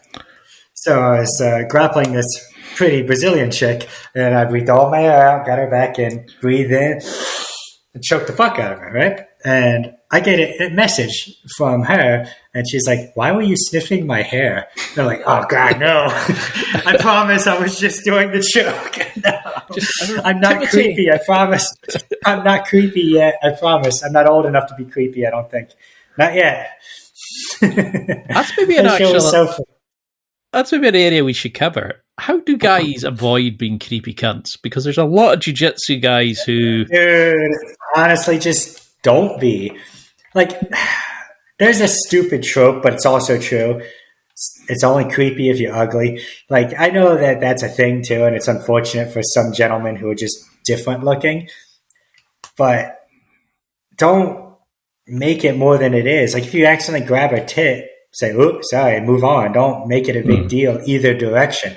Don't be nonchalant like you don't care, but also don't over-apologize 7,000 times. Just move on. Like, if you look at Gabby, she's pretty. It's grappling. It is what it is. I'm going to grab her. I'm going to choke her. She wears fucking short shorts. What do you expect me to not touch her legs in grappling? It just is what it is. Just don't make it more than it is. And usually the 115-pound girl is the one that kicks your arse the whole way through the round. They're the only ones who kick you in the dick too, because they don't have one. I remember, man, Gabby's hit me in the dick so many times. I'm like, motherfucker. I trained with a girl, and she came to me after the round and said, "Oh, that guy's creepy as fuck." And I was like, "What do you mean?" And I have a younger sister, so I'm used to getting told I'm a cunt and all this to my face, and she's not shy, But this girl, and I've always learned to treat people the way you want to be treated. And this girl came to me, and she was saying about this guy who had felt her up. Basically, she said the first time I let it go because it was a roll. Second time, okay, and she said by the third time, I'm thinking you're doing this deliberately.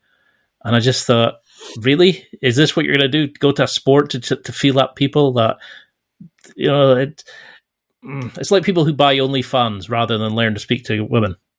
Oh, dude, yeah. I don't get it. I don't understand. But it's ultimately a contact sport, and it may be a male-dominated sport, and I love that there are women joining it. It's very awesome. But they also have to understand that this is a contact sport. Your tits and ass are going to get touched. It just is what it is. You can't take it personally. I pay good money for mine to get touched. Exactly. That's why all these middle-aged dudes are doing it. They're lonely. This is the new form of IPA, man. Instead of joining a beer IPA club, they start jiu-jitsu. I've had some of the worst injuries from jiu-jitsu. Like girls knee me in the throat, in the back of the head. They're like, "Yeah, women are ferocious. Women are ferocious, man. They think they can't hurt us, but at the same time, they are smaller, weaker individuals. So I wish they would learn teach themselves that, because the first class I got, I had a girl growling at me because she couldn't get my arm free for an armbar, and I was kind of like, "Oh, so we're in this part of women, are we now?" You can't have your cake and eat it too. You really can't. She was actually growling, and I was just like, "This is strange." I don't know. I treat women like smaller guys. That's all I do. I don't treat them any differently because it's a lose-lose. If I treat you like a girl or the typical girliness and gentle, you think I'm patronizing you. And if I'm too hard, you think I'm an asshole. So I just roll with everyone the fucking same. I don't care if you're a girl. I don't care if you're 110 pounds or 185 pounds, whatever you are. I'm going to beat you up the same way I beat up the skinny white dude over there. I don't care.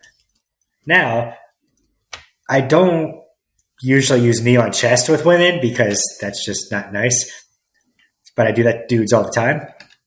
So that's probably the one exception I'll make is like I try not to put pressure on their chest, and that's about it. Everything else is fair game. No, that sounds a good way to do it. And is there any like accessories you think we should all have? Because we have people who have tape dap, knee sleeves, elbow pads, bloody you name it. Apart from caps, are there anything that you think? Any good supplements? Any accessories we should all have? If you don't need it, no. I don't. I believe a braced knee is a weak knee. You shouldn't wear braces, tape on your fingers, nothing unless you need to use it.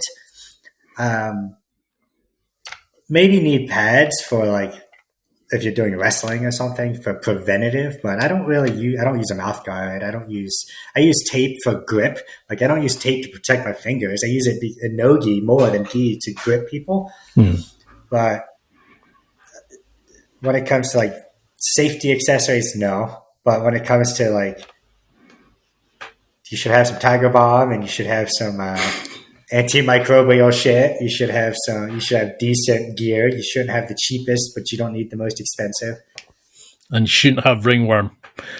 The number of people who sit there and they don't wash their gi, and you're just like, it shouldn't be able to walk in on its own, for fuck's sake. But you've been an absolute star. I can't believe how easy it is to talk to you. I can feel like we could chat for hours yet, but I know you've got stuff to do. But what would you want people to take from this going forward to keep it in touch with you? How do we follow this journey? Because you should be bringing out instructionals, websites. But how can we connect with you and see what you're doing from there? Instagram, really, because I have that little group chat setting on there. So I post everything on there, but I also post if I'm like selling something or because I also have friends and family, so I'll post on there too. And I don't really have instructionals per se. I have these little clinics I've made for people that I sell on Gumroad for like $20 or less. Like I never really cared about making a ton of money with it. I plan on doing more with it, but again, I don't plan on making full-length 3-hour instructionals on anything because I think that's ridiculous. I think you should just learn a technique at its deepest levels and the transition between the two techniques or positions at its deepest level and build a system off of it. And I could do that, and if you already know the basic techniques, I could do that in 20 minutes. You just have to actually apply it. Why overcomplicate it? Yeah, exactly. It is what it is. Jiu-Jitsu is not that hard. Dude, it's fucking not. I never thought it was hard. I just sucked. There's a difference. I will not say, but I was definitely that as well. Dude, I sucked ass, but I knew what I needed to do. I just wasn't coordinated enough to do it yet. Well, what's your Instagram handle for those listening? It's Black Belt Randy with underscores. So Black_Belt_Randy.